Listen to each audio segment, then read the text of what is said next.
My name is Karen, and I am 34 years old. I found out I wasn't invited to my brother's baby shower the same way you find out you're not actually part of your own life anymore, through someone else's blurry Instagram story. Not a call, not a text, not even one of those pity invitations people send when they want to pretend they tried.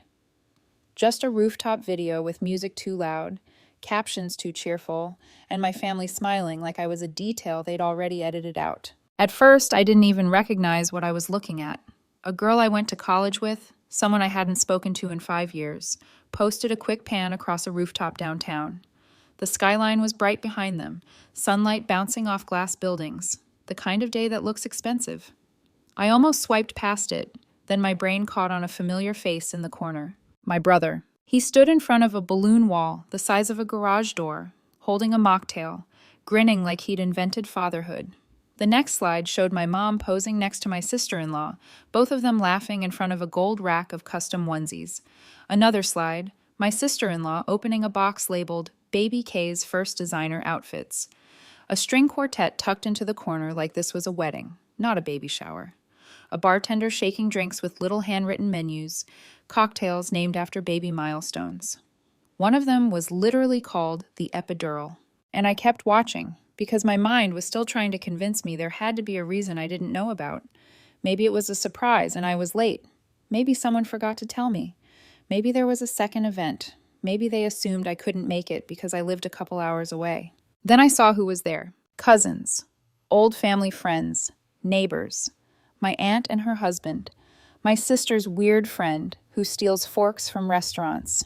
And standing near the cake like she belonged in the center of the family photo was my boyfriend's ex-girlfriend, smiling like she'd been invited on purpose.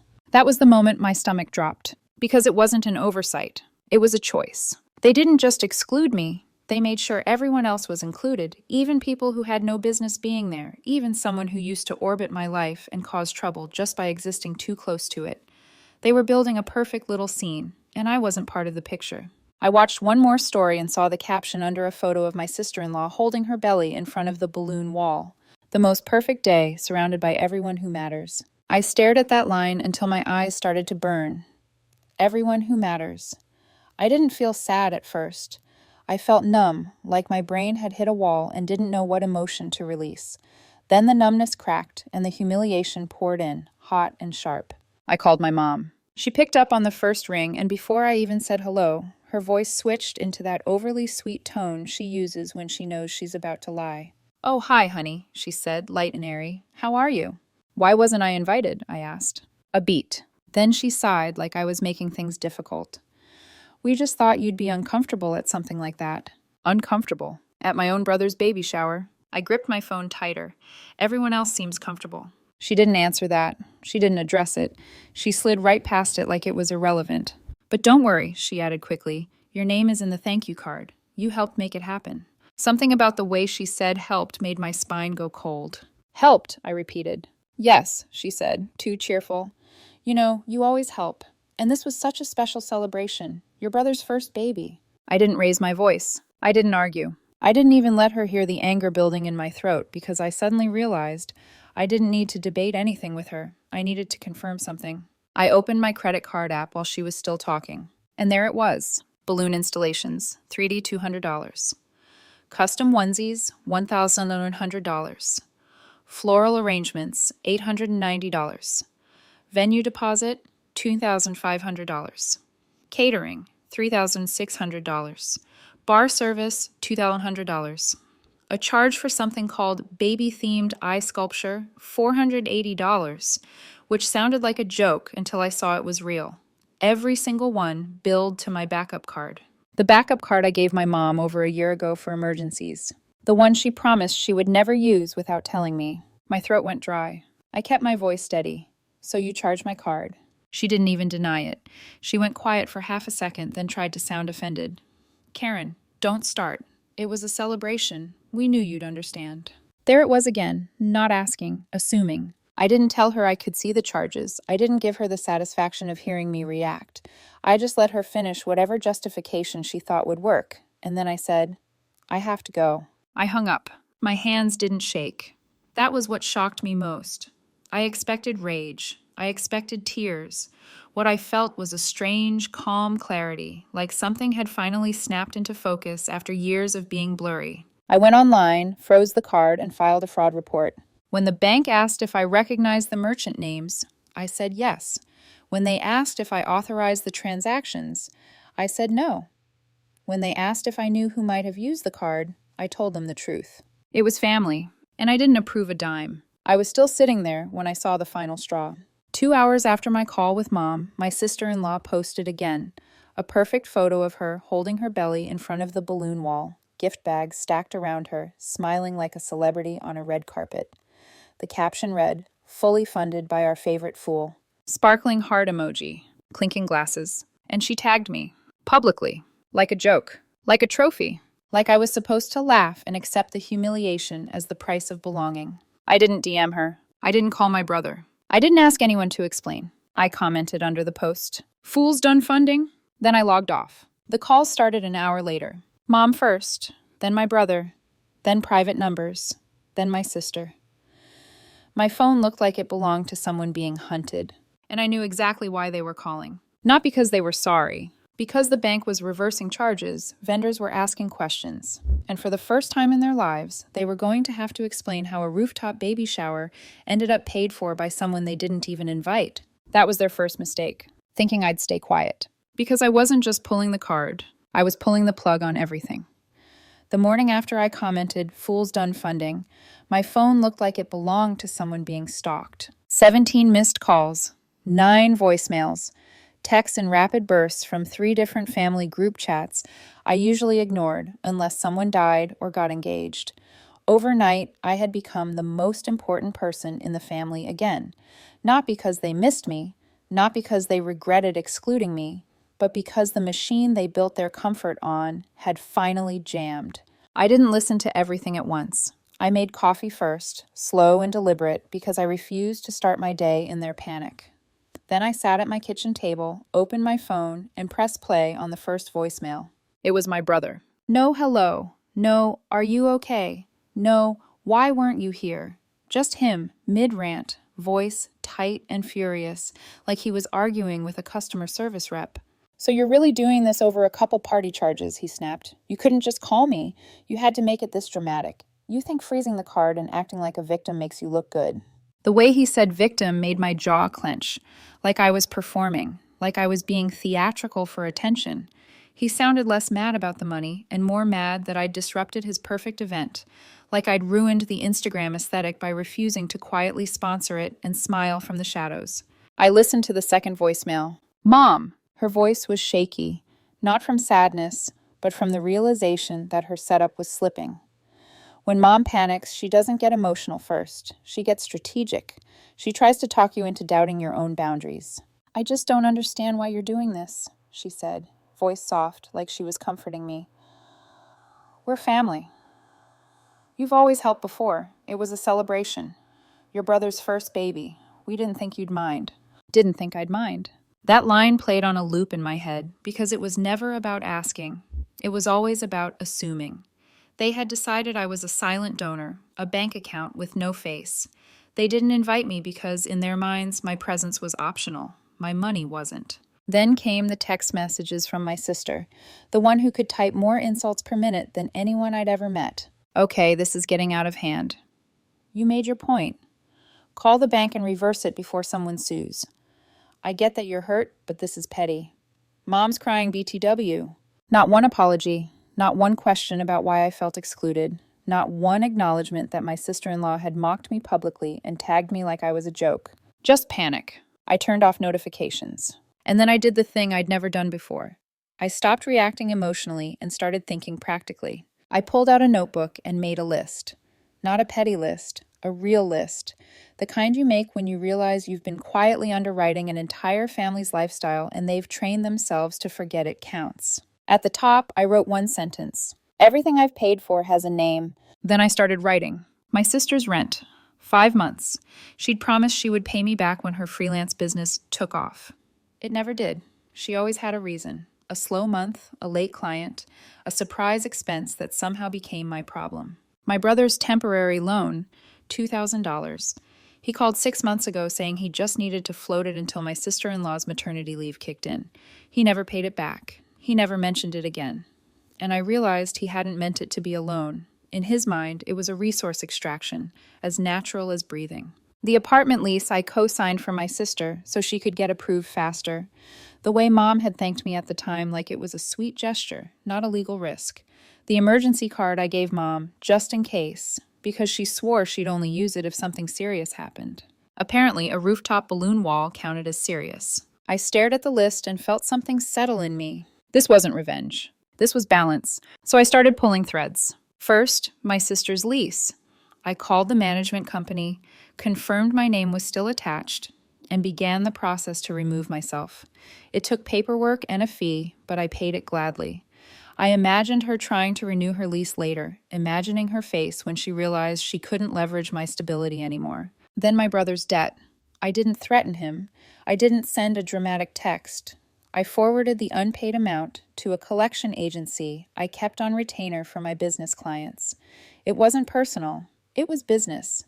Let him explain to my sister-in-law why a collections notice showed up in their mailbox during her pregnancy. Then Mom's car. The car I had paid off because she couldn't sleep, knowing she still owed the bank. The car that was still registered under my name because she never bothered to finalize the transfer. I didn't take the car. I didn't repo it. I simply filed the request to transfer the title back to the loan agency and flagged the registration issue so it would be corrected properly. Let her figure out why her insurance spiked and the plates got flagged. Let her feel for once what it's like when convenience disappears. That afternoon, my phone buzzed again. This time, it wasn't a call or a text.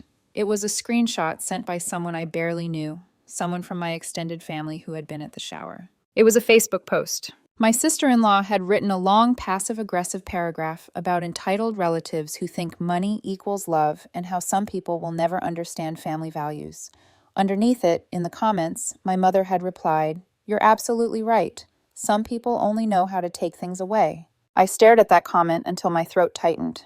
They had stolen from me. They had excluded me. They had mocked me publicly. And now they were painting themselves as victims because I refused to keep funding them. I didn't comment. I didn't argue. I didn't defend myself in their little echo chamber. Instead, I opened my own profile and posted one clean screenshot. My credit card statement. Every charge, every vendor, every number. No redactions, no caption, no dramatic explanation, just evidence. 10 minutes later, the group chats went quiet. That silence was louder than any apology I'd never get. But the real consequences didn't arrive online. They arrived in the mail. A few days later, I received an email from the Rooftop venue. Apparently, when the bank reversed the charges, the venue reached out to my brother and sister-in-law for alternate payment. They ignored the invoice. So the venue sent the unpaid balance to collections, and because the original payment was tied to my card, they copied me on the notice. That was the moment I realized something they hadn't fully understood yet.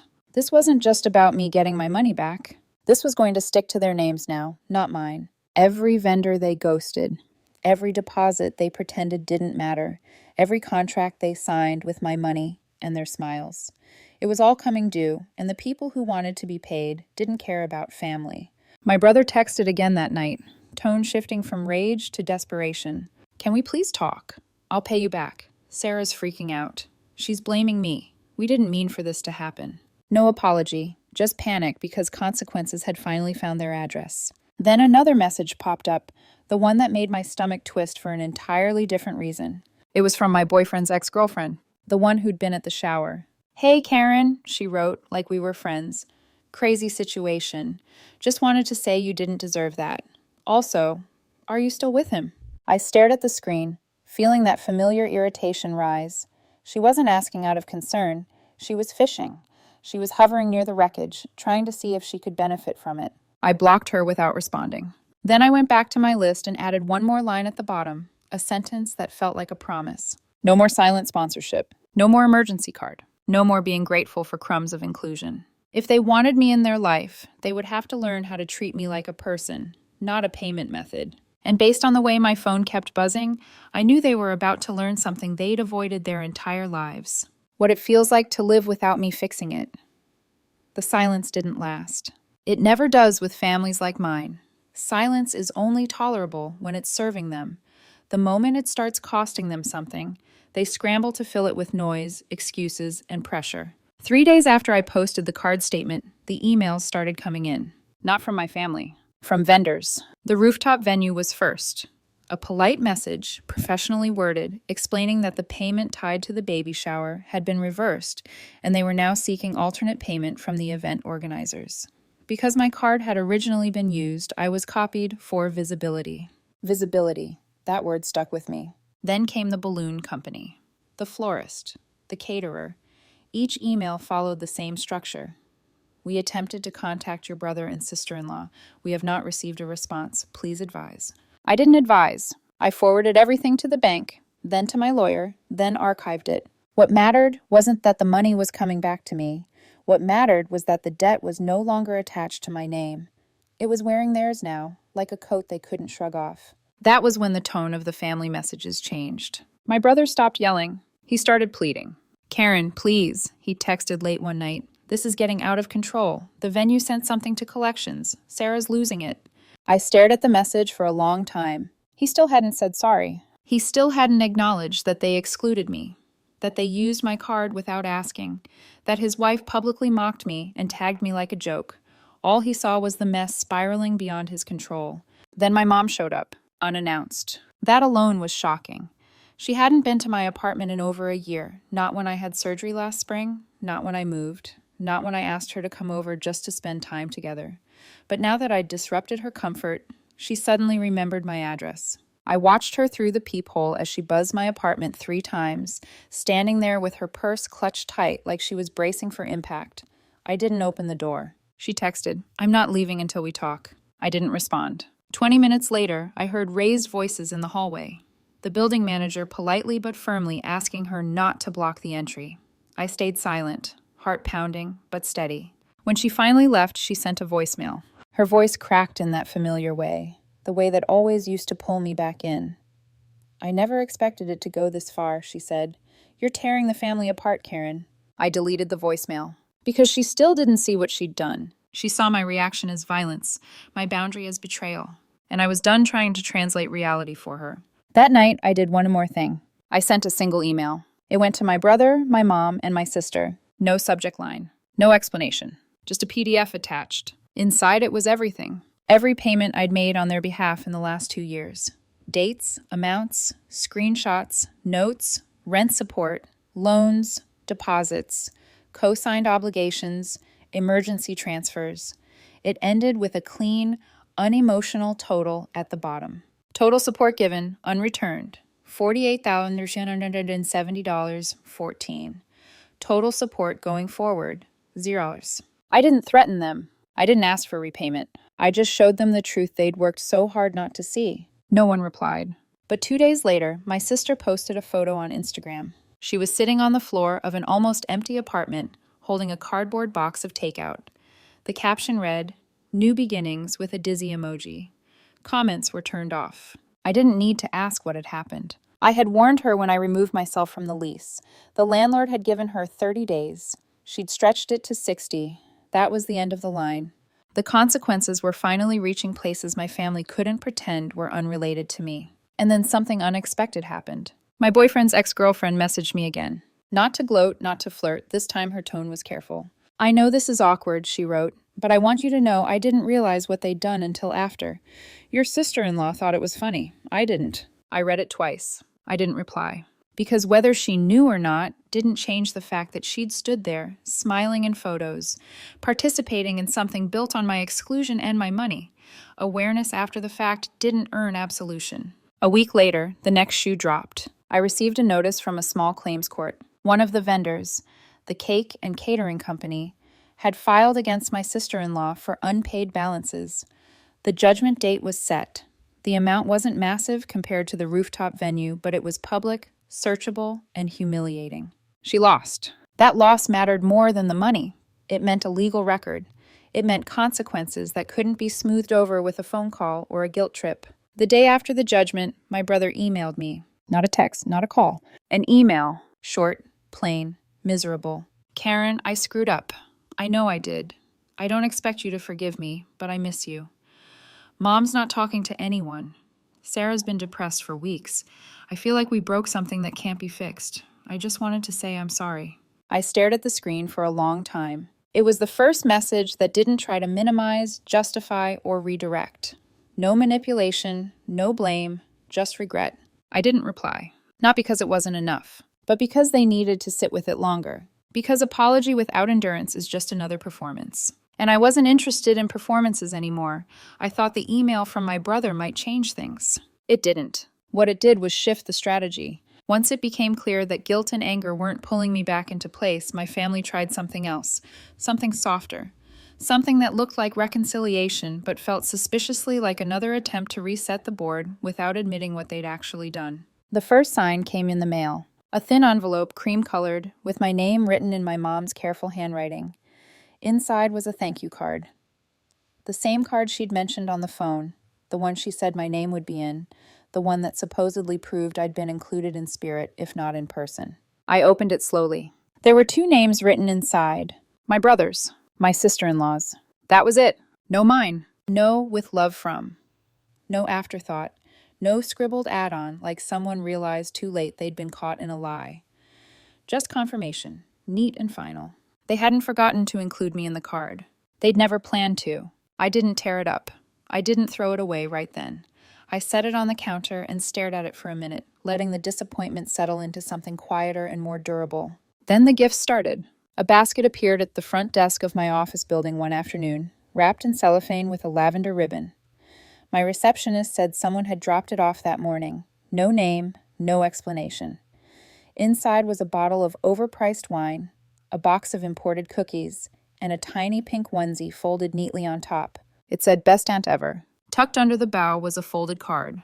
Let's not throw away what really matters. It was signed by my brother and his wife. No apology. No acknowledgement. Just a soft pitch for reconciliation now that the bills were landing and the heat was on. I thanked my receptionist and told her to keep it or toss it. I didn't care which. I didn't take a single item home with me. That night, my mom left another voicemail. "Karen," she said, voice heavy with practiced sadness, "I know you're still angry. I know mistakes were made, but punishing everyone like this, you're better than that." There it was, the flip. She couldn't admit wrongdoing without reframing my response as cruelty. She couldn't say sorry without turning it into an indictment of my character. In her version of events, they hadn't betrayed me. I had overreacted. I blocked the number. 2 days later, my aunt called. We hadn't spoken in over a year. She said she wasn't taking sides, which is always code for, "Please make this easier for everyone else." She told me the family was falling apart and maybe I should be the bigger person and go talk to my mom. I hung up. I wasn't trying to be bigger. I was trying to be real. Then something else shifted, not privately, but publicly. A friend sent me a screenshot from a private Facebook group for local parents. Someone had posted anonymously about a difficult financial situation with a new baby and unpaid event fees that were threatening legal action. The details were vague, but the comments weren't. People recognized the shower. They'd seen the photos. They connected the dots. The replies were brutal. Someone messaged me another screenshot later that day. One of the vendors had taken my sister-in-law to small claims court over an unpaid cake and catering bill. She lost. I didn't feel satisfied. I felt validated. The next day, my brother emailed again, shorter this time. He said he didn't expect forgiveness. He said he just wanted me to know he understood how badly he'd messed up. He said Mom wasn't speaking to anyone. He said his wife had been depressed for weeks. I didn't reply. Not yet. Because the silence was doing more work than any argument ever could. A few days later, all 3 of them showed up where I least expected it. My cafe. The one I go to every Saturday morning like clockwork. The place where the barista knows my order and no one asks me for anything. I was halfway through my coffee when they walked in like they'd rehearsed it. They didn't ask if they could sit. They just did. My mom reached for my hand like we were in a movie, like all of this was leading to a tender moment. I pulled back gently and waited. They talked over each other at first. Apologies tangled with excuses. My brother admitted using the card was wrong. My mom said she should have handled things differently. My sister mostly looked annoyed, like she was there out of obligation. They kept calling it a mistake, a misunderstanding, a bad judgment call. I let them finish. Then I spoke. "It wasn't a mistake," I said calmly. "It was a choice. You chose not to invite me. You chose to use my card. You chose to mock me publicly. Everything that happened after that was just consequences. The table went quiet. My mom said she didn't want to lose me. I told her she already had, at least the version of me who kept saving everyone. My brother asked if there was any way we could go back to how things were. He said he missed me, missed us. The door is open, I told him. The bank is closed. No more co-signing. No more emergency money. No more silent funding. If they wanted me in their life, I'd show up as family, not infrastructure. They didn't like it. I could see it on their faces. They wanted the old Karen back, the one who absorbed stress and paid bills and smiled anyway. The Karen was gone. They left slowly, like they weren't sure what just happened. I finished my coffee alone, feeling lighter than I had in months. That afternoon, a birth announcement arrived in the mail. Glossy cardstock, gold foil lettering, a photo of the baby swaddled and sleeping peacefully. Beneath it, a list of names. Mine wasn't there. I tossed it in the trash without ceremony. Not because it didn't hurt, because it confirmed the truth. They weren't including me. They were testing me, and I was done being tested. The silence after the cafe meeting felt different from the ones before. It wasn't charged, it wasn't dramatic, it was hollow, like the echo left behind after something heavy finally drops and cracks the floor beneath it. For weeks, no one called, no one texted, no guilt-laced messages slid through side doors. Life settled into a rhythm that didn't revolve around waiting for someone else's emergency. I started sleeping better, working better, saving more than I ever had. The calm felt earned, and I had no intention of disturbing it. That's why I picked up the phone when Darren called. Darren was an old friend, someone I trusted without hesitation. We hadn't talked in almost a year, but when I saw his name, I answered instinctively. "Hey," he said, "this is probably none of my business, but I think you should see something." "What?" I asked, already feeling that familiar tightening in my chest. "I was scrolling Marketplace," he continued, "and I'm pretty sure your brother's wife is selling your old MacBook." That stopped me cold. "What MacBook?" I asked, even though I already knew. "The silver one," he said, with the scratch near the trackpad. "The wallpaper. I recognize it. That hiking photo of you and me. You never changed it." My stomach dropped. I'd left that laptop at my mom's house over a year ago when I upgraded. I hadn't cared what happened to it. It wasn't about the device, it was about the pattern. Darren sent the link. There it was, listed under my sister-in-law's account. Same model, same damage, same serial number, barely visible in one of the photos, matching the records I still had saved in my email. They were still extracting value from me, even in scraps. I messaged her once, not accusatory, not emotional. "Hey," I wrote, "quick question. Where did you get the MacBook you're selling?" 2 minutes later, she replied. "Oh, that," she said. "It was in some boxes from Mom's house. Figured no one wanted it." I stared at the screen. "It's mine," I replied. She left me on red. That was all I needed. I didn't argue. I didn't demand. I didn't escalate emotionally. I reported the listing as stolen property, attached the serial number, and closed the app. A few hours later, the listing disappeared. That night, my brother texted me. "Really? Over a laptop?" I didn't respond. 3 days later, my mom sent a long email about downsizing. She said she was selling the house, moving somewhere smaller, and thought I might want to come by and take anything sentimental before it was gone. I didn't reply to that either. A week passed. Then a package arrived. No return address. Inside was a small box, carefully packed. When I opened it, I found the laptop wrapped in a dish towel. No note, no apology. Just the object they'd tried to sell when they thought I wouldn't notice. But that wasn't the part that made me sit down. Inside the laptop sleeve was a folded check. $2,000. No memo. No explanation. The exact amount my brother had borrowed from me over a year ago and never repaid. I understood immediately. This wasn't an apology. It was a receipt. They weren't asking for forgiveness. They weren't offering reconciliation. They were acknowledging a debt they could no longer pretend didn't exist. I didn't cash the check right away. I let it sit on my desk for a day, just to feel the weight of what it represented. Then I deposited it without comment. No thank you. No acknowledgement. That boundary didn't need reinforcement. A few days later, I received an email from my sister-in-law. Not my brother. Not my mom. Her. She didn't minimize. She didn't deflect. She didn't ask for anything. She wrote that she finally understood. That mocking me publicly, erasing me privately, and then baiting me for help when consequences arrived wasn't just selfish, it was humiliating. She said something that stayed with me long after I closed the email. "You were never the fool," she wrote. "We were. We thought we could spend your money and still keep your respect." There was no request in her message, no invitation, No expectation, just ownership. I forwarded the email to my brother with a single line. That's how you say sorry. I didn't hear back. And I didn't need to. Because my life had already shifted into something quieter and sturdier. No surprise charges, no late night panic calls, no emergencies that somehow always landed on my shoulders. They still reached out sometimes. A birthday text, a holiday photo. I responded politely when I felt like it, briefly, without opening doors I'd already closed. I never unfroze that card. It's still in a drawer, cut cleanly in half, taped to a piece of paper.